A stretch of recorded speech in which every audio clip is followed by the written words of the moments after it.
all business buyers are going to like a business that is experiencing great growth. That could be growth just in that market. It could be a differentiated product or service that that company has that is helping them experience that growth.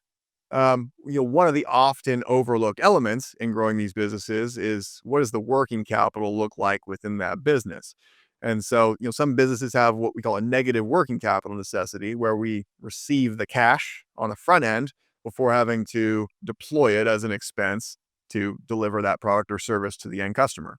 Use a software business, for instance, where oftentimes the client is going to have to pay that up front, and then a portion of that is going to go out for the increased hosting, for services, et cetera, for that client. That's a very scalable infrastructure that that business has. The opposite of that, it would be something like a staffing business, where we might have a client who pays us every 90 days, but we need to float payroll and service those expenses for that 90 days on behalf of that client.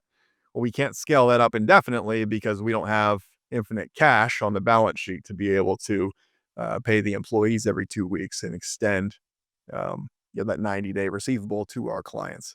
So that's an example of how working capital can be a constraint to growing some businesses and can aid in the growth of some others.